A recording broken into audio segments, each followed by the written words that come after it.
Hello, welcome to my first ever Colourwork KAL video. I'm very excited to be running this KAL. It's a completely new experience to me, so I'm sure many of you are actually far more experienced KALers than I am, so please do bear with me. I hope you're all managing to navigate your way around the different platforms and have found somewhere where you are happy to comment and post and leave and put up pictures of the things that you are knitting, etc. You can join as many of the different things as you wish. So if you want to be on Facebook and Ravelry and Instagram and Patreon, that's absolutely fine. Likewise, if that's all a bit too much and you just want to watch the videos when they come out, that's also absolutely fine too. If you're posting pictures onto Instagram for me to see and potentially to reshare, please tag me at Susan Crawford Vintage and I will see them and I will try and share as many of them as I can over the period of the KAL. If you have a private account on Instagram, unfortunately that means I can't reshare, but as long as you tag me in the post, I will get to see what you're making. Okay, so on this first video, I initially just wanted to take you through what colourwork basically means in the terms of this knit along. You of course have the most commonly known version, which is stranded colourwork, or Fair Isle as it is also known, and certainly in the vintage pattern world it would always have been called Fair Isle. Now, Fair Isle means that you would normally carry two different colours around the entire round of your work or the row of your work at the same time, weaving one behind the other as necessary, but always resulting in a double layer of fabric. So a perfect example of this is cloud busting or Bobby. I'll quickly get Bobby here. So Bobby is a very good example of a stranded colourwork garment. And if we look on the inside very briefly, you will see here on the inside that the work is stranded across the back. And that's what we mean by stranded colourwork. It can be knitted flat, but it does very much lend itself to being knitted in the round. And that is some of the techniques that we'll be looking at over the next few months. So that is stranded colourwork. So the next style of colourwork that you could decide to do is intarsia. It was very popular in the 80s, and before that it was also very popular in sort of the 1920s, early 1930s. And it's having something of a renaissance again at the moment. But a perfect example of this is of intarsia is harlequin, which I will show you here when I can untangle it from all the other garments that I've got on the table. And this is harlequin. And what it basically means to knit intarsia is that rather than having that double layer fabric that's created by carrying the two yarns behind each other all the time, is that you use a separate ball of wool for each section, and at no point do you carry it across the back of the work behind another colour, and the resulting fabric is always a single layer. So for something like harlequin, like this, where you've got colours repeating themselves across the garment, what you would do is have different balls of wool for each section, and they are then twisted around each other as you move on to the next colour, and you leave that behind ready to start again on the next row. So traditionally intarsia is usually worked flat because of that, as the strand of yarn that you leave behind would be at the wrong end of the work. You can do that differently, but for the purposes of harlequin and other vintage garments that we've got as a choice of working from, there is no need to do that. So you can see the back of harlequin here, and you can see how each section is a separate colour, and that just at the joins it twists around each other. Again, I will actually be demonstrating intarsia during the period of the KAL, so don't worry about that, but I just wanted to explain what that is. Now, one of the most common sort of variations on both stranded colourwork and intarsia in vintage patterns is what I like to call combined colourwork, and this was often used for motifs that would sit in the middle of a plain section of colour, but then it would also have other detail around it. So an example of this type of work is jackdaw here, which you can see here, and it's this section here where you have the two birds and the vase. Rather than carrying colours right across the body of this sweater and having potentially a dark yarn sitting behind a light yarn, you would use separate balls of wool for each of these dark sections, but within them, where you've got things like the legs and the tail, for example, you might carry the yarn across. A really good example of where combined in Fair Island intarsia is used is the Perfect Christmas Jumper, for example, where again you've got deer in the centres, but then you've got little Christmas trees around it. But again, I will explain that to you in more detail during the course of the KAL. We'll keep hold of jackdaw for now, because jackdaw is pretty much a masterclass in different colourwork techniques, and it will help look at some of the other techniques that we'll be using as well, or you can use as well, I should say. And one of these is slip stitches, and there are all different variations on slip stitches, and 2 or 3 of those are within the book. Slip stitches are used on the lower body of jackdaw here, and they're also used in tift, which you can see here, which is a lovely 2-colour sock, and also probably most notably in Jojo, which is here. Now, the wonderful thing about slip stitches is that you only ever use one colour at any one time.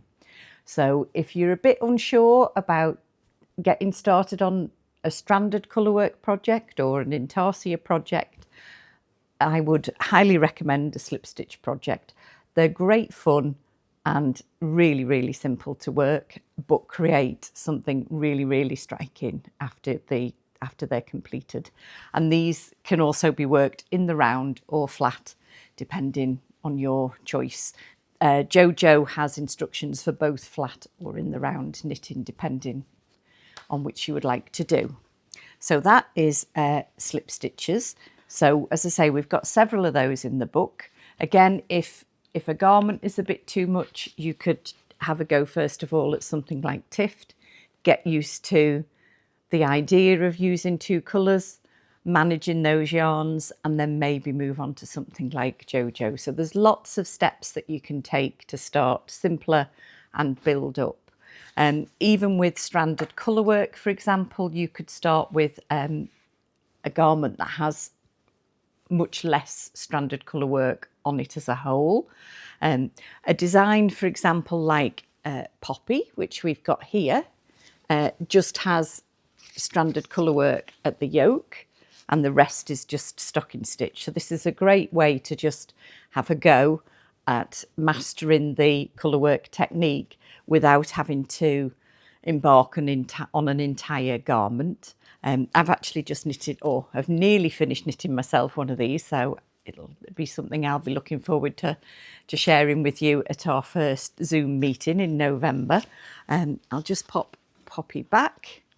And another really good example of a simple garment to have a go at is Peggy, which I can't actually see on the rail at the moment, but I can show you Chester instead, because Chester is based on the same. Oh, we have a Poppy, we have a Peggy. So this is Peggy. Peggy is proving a very, very popular design, and Peggy again just has isolated bands of stranded colourwork working across the garment. You can choose to do as many or as few of these as you want. You could just put one across the upper yoke area here, which I think would look really striking, or you could just put one across the bottom if you prefer. But again, it's a really, really good project that you can both quickly complete and also feel in control of the stitches that you're learning to do. So that is Peggy. So we have a couple more techniques that come under the banner of Colourwork, and for those initially I'm going to take you back to Jackdaw, which, as I say, is a fantastic garment if you want to have a sampler of different colourwork techniques within an amazing sweater. So one of the other techniques which is really, really useful to learn and have in your arsenal of skills is duplicate stitch.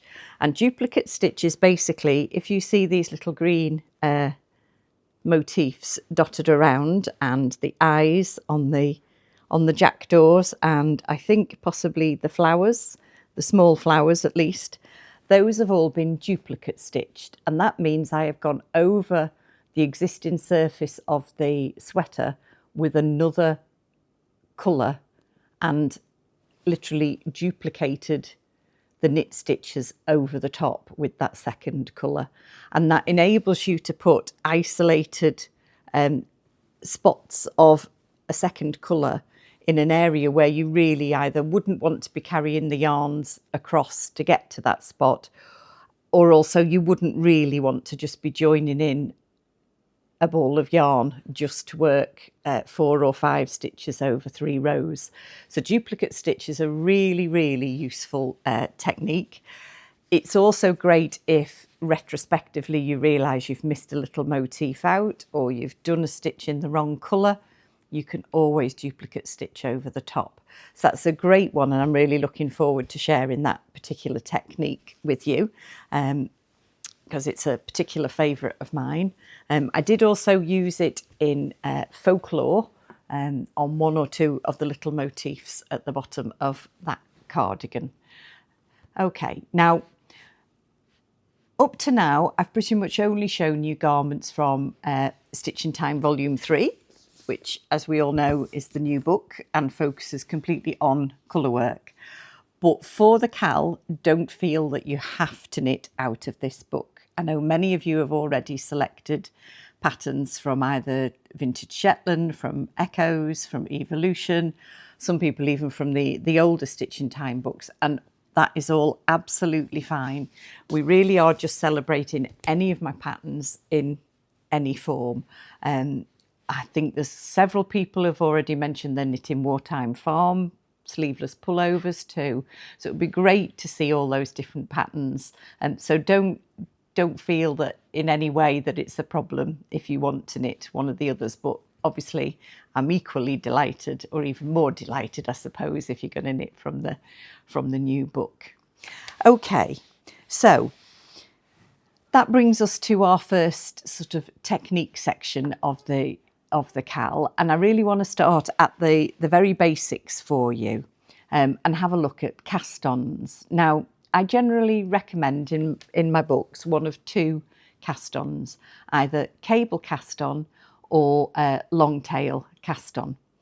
And I pick these for very different reasons, and if you have the extra little bit of information as to why I choose those 2 cast-ons, it will help you understand why I've chosen those cast-ons, and also if you want to swap them out for something else that you prefer, and that is absolutely fine if you want to do so, just so you understand why I've chosen those 2 methods, and so you can find a replacement cast-on that creates the same type of cast-on.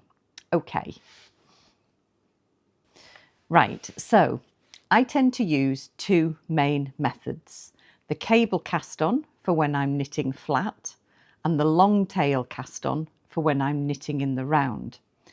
And the reason for those 2 particular cast-ons is that when you knit with a cable cast on and you knit it flat, the right side of the cast on is facing you as you're casting on, and the yarn that you need for commencing the next row is in the right position at the time that you've finished that cast on to immediately start working a knit row.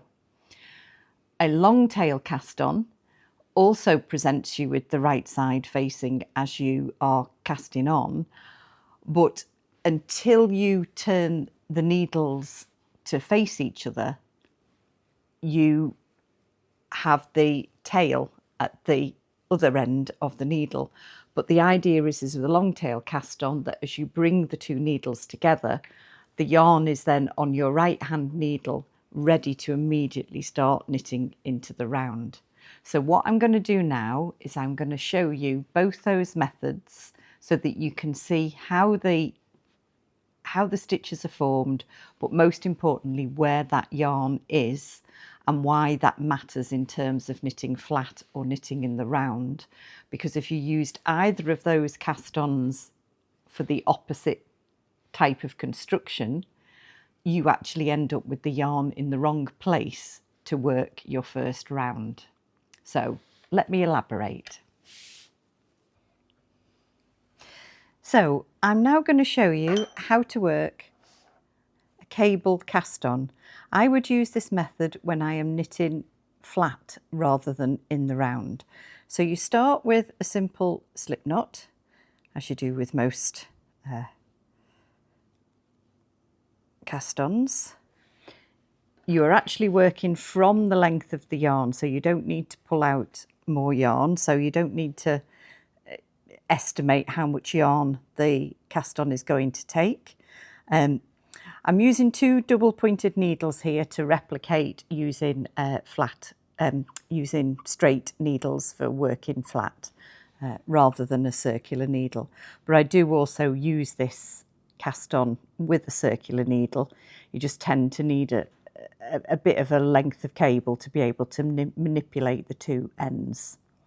So once you've got your slip stitch on your left hand needle, to make the first stitch off the slip stitch, you actually work into that stitch just as though you are going to knit. So make the first one, pop it up onto the left hand needle. Now you've got 2 stitches on the needle. So from this point onwards, rather than working into the stitch, you work between the stitch you've just made and the previous stitch. So let's make another stitch, bring it through, pop it on to the left hand needle. Now, tip for you. It's quite easy to be over tight with this style of cast on, and it's normally down to when you pull the stitch you're popping onto the left hand needle, and people tend to pull it quite tight and then struggle to get the needle tip in between the 2 stitches. So what I do before I actually finish pulling it tight, I pop the right hand needle in between the stitches and then pull, then give it a yank, and that means it never gets overly tight. It's just a nice tightness, so you can see in it goes. Let's do another one, and so on. Okay, so we'll just keep going. And there you can see we've now got 6 stitches on the needle, and the right side of the cast on is facing us and our yarn length is to the right hand side. Are you going to do more of those? Yes. Yeah, okay. I think we should do it zoomed in. Yeah.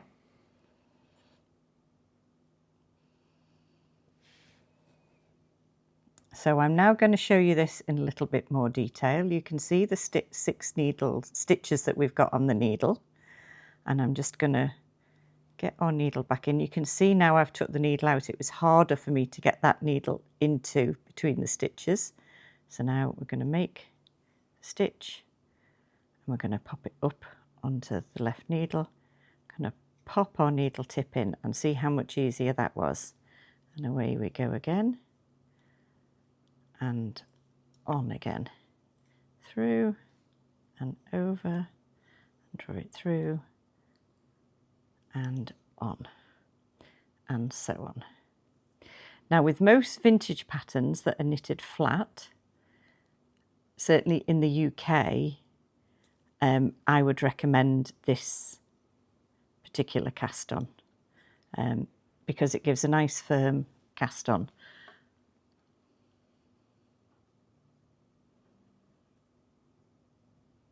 Okay, so if we assume we've now got all the stitches that we need, you can see that the right side of the work is facing us and the length of the yarn that's attached to our cake is at the right, on the, well, it would be on the equivalent of the left needle tip, but it's on the right of the needle. So to start work, we now just knit into our first stitch and away we go.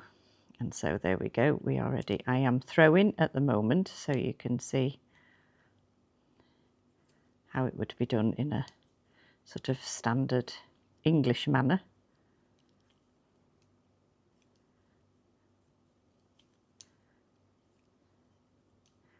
Oops, missed that one, so I'll just use my left needle to make it. And I've done the same again. There we go. Okay, we're just getting close to the end now. So it's a nice, very short row. And there we have our first knit row straight into the right side of the work. Okay, I'm hoping you can all see that okay. If we now turn to work a purl row, which we'd have to do because we're working flat, you can see there that you've got the back of the cast on stitches and you've actually got the seed bump showing, so you wouldn't want that as the, or you wouldn't normally want that as the side facing you at the beginning of the work. Now you can also see here we've got a bit of a tail end. Now what I would normally do when I start my purl row is that I would take my tail end and I will just cross it over the yarn that I'm about to work with, purl the first stitch, and it just holds that tail end a bit, and then we need to purl to the end of the row. And I'll just show you that, and then we can look at the front side again, and that will show you how it all sits.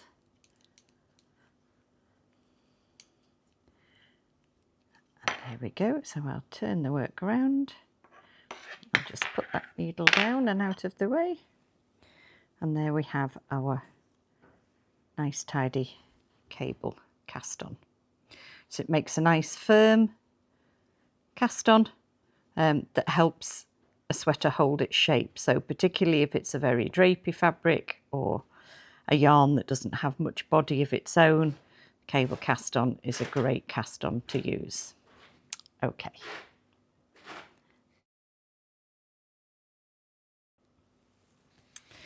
Okay, I'm going to show you how to work the long tail cast on. Now I particularly use this cast on for when I'm working in the round, predominantly because of where the yarn ends up when the cast on is complete. So I'm going to make a start now. You normally have to use both the tail of the yarn and also the ball of the yarn, and that's one of the things that people do tend to struggle with, having to use so much, but you would normally need about 4 times the length of the finished length. So I'm going to start with a slip knot, and I'm about halfway down the length, as you can see here. We just pull this back in, and we've got our slip knot on our circular needle. We're then going to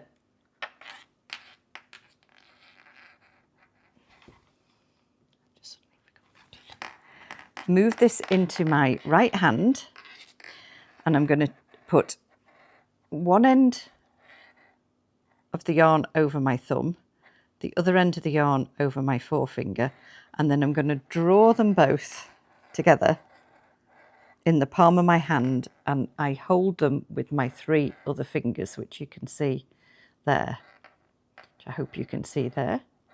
And then I will go under the thumb, the furthest side of the thumb yarn, and over the nearest side of the finger yarn, and draw that one through. Let go with your thumb, pull it down, and you have your first stitch. So over, sorry, under, over, through, off. Give it a pull, and by magic it's back on your thumb, which is what I really like about this particular method. So under, over, through, off, and give it a little tug. I'm going to do that again. Under, over, through, off, and give it a little tug. And you can see that my thumb and my finger are also moving. I'm not just relying on the needle doing all the work. I'm actually moving that left hand around to facilitate the needle getting its way round the stitches easier. So we're going under, over, through, off, and give it a little tug. Now, you can see that the right side, or I hope you can see that the right side of the cast on is facing us. You've got these nice just little sloping stitches at the front. So we're going to keep going. Now, when you are working with a circular needle, and particularly if you're new to working with a circular needle, you must remember that the stitches have to fill the cable as well as the needle ends, because what you're going to do, you're ultimately going to draw this together like so, and if the stitches don't fill that entire space, then they're going to get pulled and distorted and stretched, and you won't actually be able to complete the round. So this is why when you're reading a pattern that's designed to be knitted in the round, it will normally tell you the length of cable that you're going to need to do the work, and that's why. And it's not just sort of trying to make you use lots of different ones for no good reason. There's a very specific reason why. So I can't join this into the round until this entire cable and the needle tips are covered in stitches. So I'm going to carry on with that, and in a moment I'll be back with you. Okay, so I've nearly cast on all the required stitches, so I'm just going to do 1 or 2 more just to really get that technique shown to you. So under, over, through, off with the thumb, draw it through. Under, over and through, off with the thumb, draw it through. And there we go. So this cast on is not normally too tight either, so if you want it to not pull in too much at the rib or the bottom of a piece, this is the one to use. And that is you can see here the front of your stitches of your cast on pointing towards you. Now, both ends, both the tail that you no longer need and the end that is attached to your ball of wool, are over here to the left when the right side of the work is facing you. So to be sure that you turn your work the correct way, so that both the right end of the cast on is on the outside of your work, or the right side of your work, and also that the length of the yarn attached to the ball is in the correct place for you to start knitting in the round, you need to bring the 2 needles together like so. So inwards towards each other, keeping that nice side of the cast on towards you. And then if you turn that all round, you will then see that the length of yarn, let's just get this tidied up, you will then see that the length of yarn is now on the right needle tip, and that's the important thing. It needs to be over here on the right, not on the left. If it's on the left, it means you've turned the work inside out, and when you join into the round, the wrong side of the cast on, which has your purl bumps here, will be visible. Now there are occasions when you may want that. When you work in a garter stitch edge, for example, you might not want a stocking stitch side to be visible at the beginning. You might want those purl bumps, but assuming that you're going to work either in stocking stitch or in rib, you want this nice smooth side of the cast on facing you, and you want your yarn end in your right hand needle, because to join into the round, literally all you need to do is take your work to the back where it's gonna, so it can knit, and you literally just put your needle into the first stitch on the left hand needle tip and knit, and that's it. You are working in the round. You would normally, of course, put a beginning of round marker here before you start knitting, so that you know when you get to the end of that round, and away you go. And that is literally how you work in the round. And I know it's something that a lot of people do have worries about and can't quite figure out how it's going to work before they do it, but I can assure you it is very, very simple, and you just really need to give it a go. Twisting is one of the things that people talk about a lot, but if you just keep your eye on it all the time and keep your stitches all facing the same way, you should be okay. A twist can happen and you do just have to rip, but you know, that's the name of the game with knitting. We often have to rip out. So again, I'm just knitting a few more stitches. And at the moment, I am throwing, just because I happen to have the yarn in my right hand. But equally, if you were a picker and you want to put the yarn in your left hand, you would just now pick like so. So needle through, pick and, whoop, she says, pick and pull. This is quite slippy yarn. Pick and pull, there we go. And there we have your first row, or your first round starting. So once you've worked all the way round and you're back to here, you just continue again, another knit row. And this is why working in the round lends itself so nicely to stranded colour work, but we'll talk about that very soon.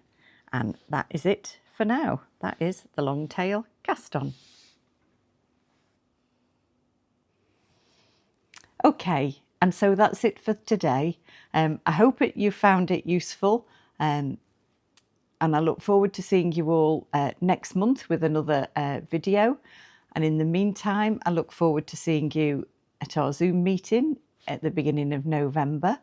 And if you're a Patreon or if you're on any of the groups, I will be popping in, providing you with further content, having a look at the designs that you've chosen to knit, and I'm really looking forward most of all to our show and tell in November, and also deciding what I'm going to put on my needles as well, because at the moment I really don't know.